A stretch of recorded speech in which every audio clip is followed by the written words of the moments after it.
أعوذ بالله من الشيطان الرجيم بسم الله الرحمن الرحيم الذين ينفقون أموالهم في سبيل الله ثم لا يتبعون ما أنفقوا منا ولا أذى لهم أجرهم عند ربهم ولا خوف عليهم ولا هم يحزنون قول معروف ومغفرة خير من صدقة يتبعها أذى والله غني حليم اللهم سبحانك لا علم لنا إلا ما علمتنا إنك أنت العليم الحكيم مولاي صل وسلم دائما أبدا على حبيبك من زانت به الحروف. رب جلیل نے رزق کی تقسیم میں فرق رکھا ہے. اپنی بارگاہ سے کسی کو زیادہ دیتا ہے، کسی کو کم ملتا ہے، اور دونوں امتحان اور آزمائش میں ہیں. اللہ یبسط الرزق لمن یشاء ویقدر، اللہ کسی کو فراخ رزق دے دیتا ہے اور کسی پر تنگی بھیج دیتا ہے. دیکھا یہ جاتا ہے کہ کوئی زیادہ رزق پا کر، رزق سے مراد صرف مال و دولت نہیں ہے، ہر چیز اللہ ہی کا دیا ہوا رزق ہے. کوئی بھی وصف انسان میں ہو وہ رزق ہے. کسی کے پاس دولت ہے، کسی کے پاس علم ہے، کسی کے پاس طاقت ہے، کسی کے پاس اقتدار ہے. بے شمار نعمتیں جو اس نے دے رکھی ہیں، یہ ساری رزق ہے.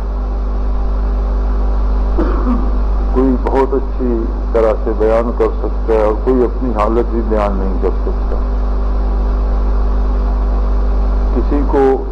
اقتدار و اختیار دیا ہے اور کسی کو بے بس بنا دیا ہے. دیکھا یہ جاتا ہے کہ جس کے پاس فراخی ہے وہ اس پہ اتراتا ہے اور اسے اپنا کمال سمجھتا ہے، یا اسے اللہ کی عطا سمجھتا ہے اور اللہ کا شکر ادا کرتا ہے. اور جو نعمت و دولت اس کے پاس ہے اسے اللہ کریم کی رضا کے حصول پہ خرچ کرتا ہے. جس پہ تنگی ہے اس کا امتحان یہ ہوتا ہے کہ تنگی سے گھبرا کر اللہ کا در چھوڑ کر کہیں اور بھاگتا ہے، یا اللہ کریم سے وابستہ رہتا ہے. ہر حال میں اللہ ہی سے امید رکھتا ہے، اسی سے وابستہ رہتا ہے. جن کے پاس فراخی ہوتی ہے انہیں حکم دیا ہے کہ جن کو تنگی ہے ان کی مدد کریں، ان پر خرچ کریں، اور اپنی ضرورت سے زائد جو ہے وہ دوسروں کو اس میں شریک کریں، دوسروں کا دکھ درد بانٹیں. وہی بات چل رہی تھی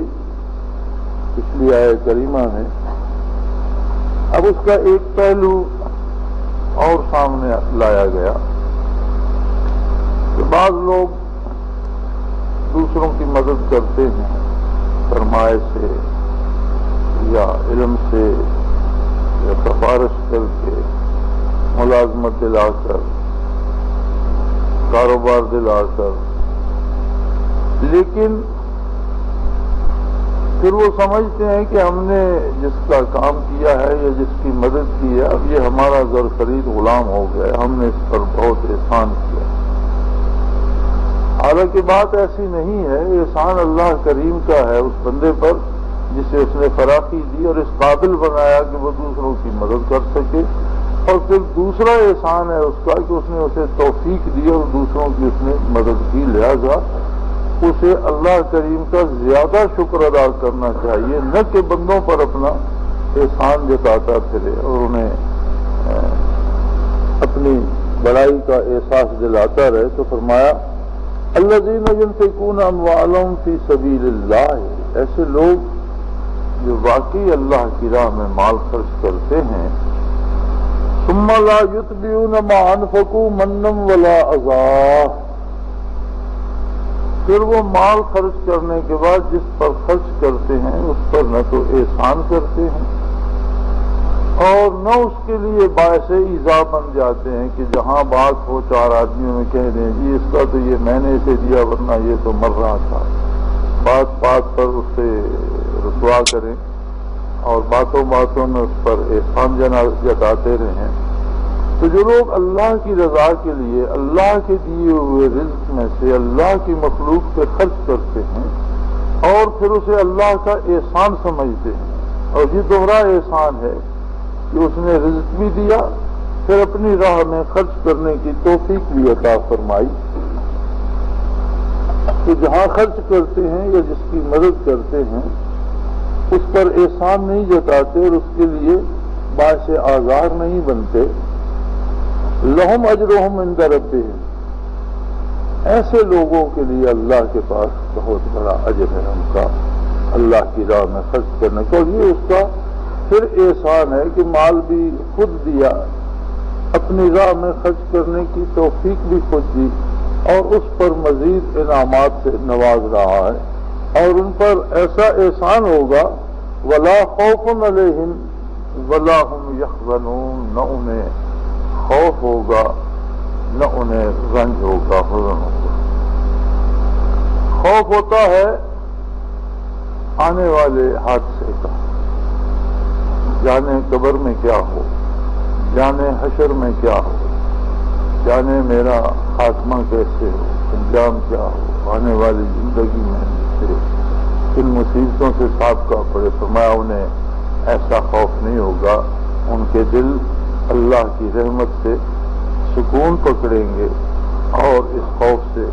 نجات پا جائیں گے۔ وَلَا هُمْ يَحْزَنُونَ، اور نہ انہیں اپنے گزرے وقت پر یا اپنے کیے ہوئے کام پر کوئی دکھ ہو، یعنی نہ گزشتہ کا صدمہ ہوگا نہ آئندہ کا کوئی خوف ہوگا، اللہ کی یہ عطا ہوگی۔ اور یہ یاد رکھیں کہ اخروی اجر جو ہیں وہ حقیقت ہیں، حق ہیں اور دائمی ہیں، بہت مضبوط ہیں۔ دنیا کے حالات جو ہیں یہ ایک طرح سے عارضی وقتی، اور آخرت کا پرتو یا اس کا سایہ کہہ لیجیے، جس بندے کی آخرت سنور جاتی ہے اسے اللہ کریم دنیاوی زندگی میں سکون سے مالا مال کر دے، اسے اطمینان میں، وہ انسان ہے، انسانی حوادث اس پر بھی گزرتے ہیں، بیمار بھی ہوتا ہے، کبھی رزق کی تنگی بھی آتی ہے، کبھی لوگ اس کی جان کے در پہ ہو جاتے ہیں، کبھی لوگ اس کے در پہ آزار ہو، ان سب آزمائشوں سے وہ بھی گزرتا ہے جس سے دوسرے لوگ گزرتے ہیں، کیونکہ انسانی زندگی ایک طرح سے رواں گواں ہے، ایک سیل رواں ہے جو گزر رہا ہے، اور سارے لوگ سارے موسموں سے گزرتے ہیں۔ جس طرح ہر کوئی نیک و بد گرمی سردی سے گزرتا ہے، جس طرح نیک و بد پہ بارش بھی ہوتی ہے اور سوکھا بھی آتا ہے، اسی طرح سے زندگی کے باقی حوادث میں بھی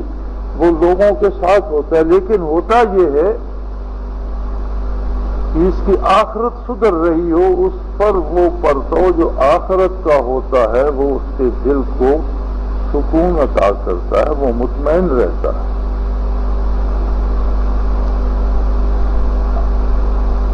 اور اگر آخرت بگڑ رہی ہو تو زندگی میں اس کے پاس دولت بھی ہو، اس کے محافظ بھی بہت ہوں، اس کے ساری سہولتیں بھی ہوں، صحت بھی ہو، لیکن پھر بھی اس کے دل میں سکون نہیں ہوتا، وہ اطمینان کی سانس نہیں لے سکتا، ہر وقت ڈرتا رہتا ہے، ہر وقت خوف زدہ رہتا ہے، عجیب عجیب سے خیالات پریشان کرتے رہتے۔ تو فرمایا جو لوگ اللہ سے نعمتیں پا کر پھر انہیں اللہ کی راہ میں خرچ بھی کرتے ہیں۔ انفاق فی سبیل اللہ میں صرف خیرات یا صدقات ہی نہیں ہیں، بلکہ اللہ کے حکم کے مطابق جہاں بھی خرچ کیا جائے گا وہ انفاق فی سبیل اللہ ہوگا، حتیٰ کہ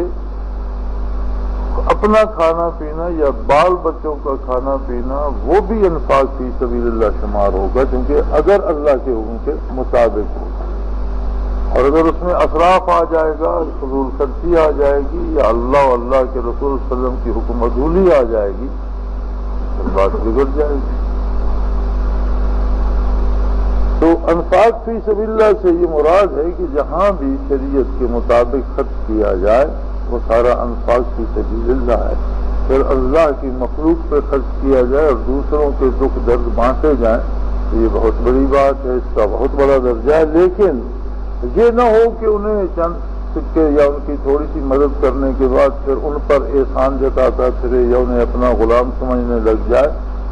تو جو ایسا نہیں کرے گا اللہ اسے ایسا سکون دے گا کہ نہ اسے کوئی گزشتہ کا افسوس ہوگا نہ آنے والے وقت کا کوئی ڈر ہوگا۔ قول معروف مغفرۃ خیر من صدقۃ یتبعها اذی، ایسا صدقہ یا ایسا خرچ اللہ کے نام پر یا ایسی مدد جو کسی کی جائے جس کے بعد اس پر احسان جتایا جائے یا اسے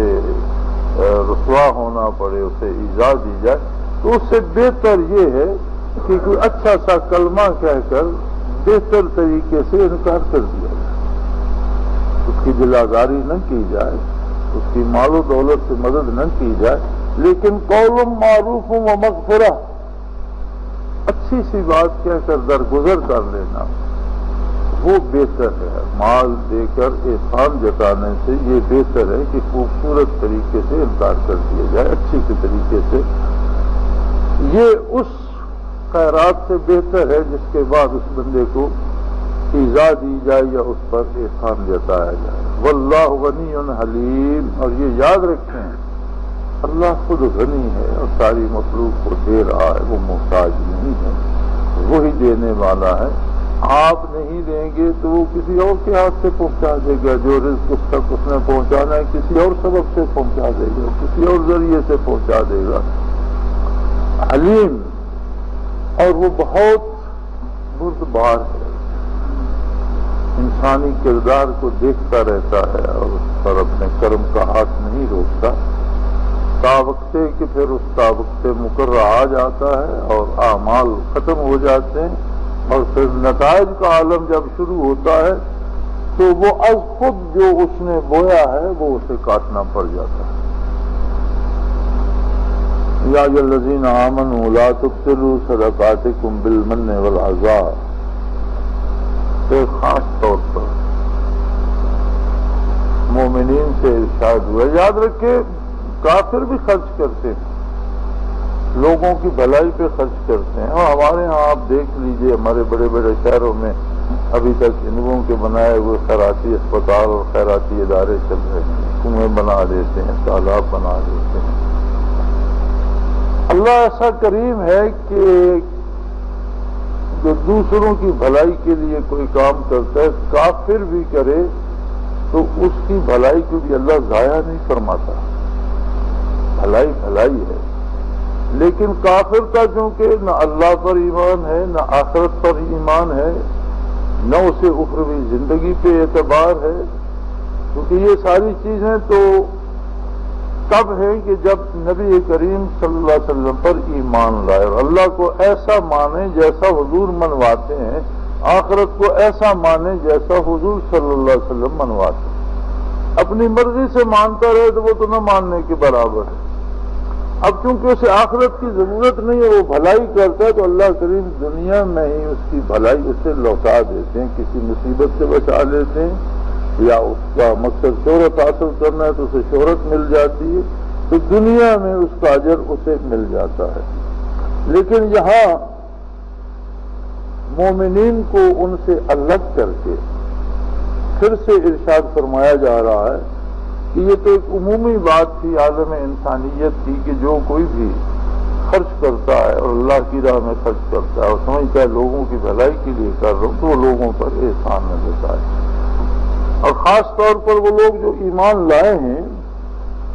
لا تبطلوا صدقاتکم بالمن والعذا، یاد رکھو اللہ کی راہ میں جو صدقہ کرتے ہو اسے احسان جتا کر یا دوسرے کے لیے باعث ایذا بن کر اسے باطل نہ کر، یعنی اگر دوسرے پر احسان جتایا جائے یا اسے باتوں باتوں میں روزانہ یاد کرا کے رسوا کیا جائے، یہ سارے مجلس اظہار کیا جائے جی میں نے یہ بڑا مشکل میں تھا، میں نے اس کا علاج میں نے کرا دیا، یہ بڑی مشکل میں تھا میں نے اسے فلاں مصیبت سے نجات دلا دی، اس کے گھر فاقے چل رہے تھے میں نے اسے غلہ دے دیا، تو پر باتوں میں کوئی رسوا کرے یا اس پر اپنے آپ کی بڑائی کا اظہار کرے تو فرمایا وہ صدقہ باطل ہو جائے، وہ نیکی ضائع ہو جاتی ہے۔ لہذا لا تبطلوا صدقاتکم بالمن والاذى، احسان جتا کر یا کسی کو ایذا دے کر اپنی خیرات کو ضائع نہ کرو، باطل نہ کرو۔ اور جو صدقہ کر کے اللہ کی راہ میں مدد کر کے احسان جتاتا ہے اس کی مثال تو ایسی ہے کالذی ينفق مالہ رئاء الناس ولا یؤمن باللہ والیوم الآخر، اس کی مثال تو ایسی ہے کہ جیسے وہ مال تو خرچ کرتا ہے لیکن لوگوں کو دکھانے کے لیے، اللہ کو راضی کرنے کے لیے یا آخرت میں اجر پانے کے لیے نہیں، بلکہ اپنے ہم اثر لوگوں پر اپنی سبقت لے جانے کے لیے اور انہیں دکھانے کے لیے کرتا ہے۔ تو جو بندہ دکھاوے کے لیے کام کرتا ہے اس کا دوسرا نتیجہ یہ ہے کہ اس کا اللہ پر اور آخرت پر ایمان نہیں ہے۔ اگر اللہ پر ایمان ہوتا تو اللہ کی رضا کے لیے کرتا، آخرت پر ایمان ہوتا تو آخرت میں نجات کے لیے اور آخرت میں اجر کے لیے کرتا۔ جب وہ لوگوں پر اپنی بڑائی ظاہر کرنے کے لیے اور دکھاوے کے لیے خرچ کرتا ہے تو اس کا ایک نتیجہ یہ ہے کہ اس کا اللہ پر ایمان نہیں ہے اور آخرت پر یقین نصیب نہیں ہے۔ فمثلہ کمثل صفوان، اس کی مثال ایسی ہے جیسے کوئی ایک چٹان ہو علیہ تراب اور اس چٹان پر تھوڑی بہت مٹی پڑی ہوئی ہو، فَأَصَابَهُ وَابِلٌ فَتَرَكَهُ صَلْدًا، جیسے کوئی ٹھوس چٹان ہو اور اس پر تھوڑی بہت مٹی پڑی ہوئی ہو، کوئی اس مٹی میں ہل چلائے پھر اس میں بیج ڈالے پھر وہ فصل کاشت کرے اور اللہ کرے کہ زور کی بارش ہو جائے اور ایسی بارش ہو کہ وہ ساری مٹی بھی اور بیج بھی اور سب کچھ بہا کر لے جائے اور پیچھے چٹان رہ جائے، تو وہ جو اس نے صدقہ کیا، خیرات کی اور اس کا احسان لوگوں پر جتایا اور لوگوں کو دکھاوے کے لیے کی، تو وہ ایسی ہے جیسے وہ چٹان پر تھوڑی بہت مٹی تھی، اس میں اس نے کاشت کیا، بیج بھی ڈالا، ہل بھی چلایا، محنت بھی کی، لیکن جب بارش ہوئی تو بجائے اگنے کے، کھیتی اگنے کے، فصل اگنے کے، وہ ساری مٹی بہا کر لے گیا اور چٹان کی چٹان باقی رہ گئی۔ لا یقدرون علی شیء مما کسبوا، اسی طرح آخرت میں ان کے ہاتھ بھی کچھ نہیں لگے گا۔ جس طرح دنیا میں کسی چٹان پر تھوڑی بہت مٹی ہو اور اسے کوئی کھیتی بنائے یا اس میں وہ فصل اگانے کی کوشش کرے اور اتنی تیز بارش آئے کہ وہ ساری مٹی بہا کر لے جائے تو پھر اس کے پلے کیا پڑا؟ وہ جو محنت کی تھی وہ بھی ضائع ہو گئی، جو پلے سے بیج ڈالا تھا، کھاد ڈالی تھی وہ بھی ضائع ہو گئی۔ اسی طرح جو لوگوں پر احسان جتانے کے لیے اور دکھاوے کے لیے خیرات کرتا ہے آخرت میں اس کے پلے کچھ نہیں پڑے گا۔ لا یقدرون علی شیء مما کسبوا، جتنی محنت کی تھی اس میں سے ان کے پلے کچھ نہیں پڑے گا۔ واللہ لا یہدی القوم الکافرین، اور جب تک اللہ پر کسی کو یقین نہ ہو اسے صحیح کام کرنے کی سمجھ ہی نہیں ہے۔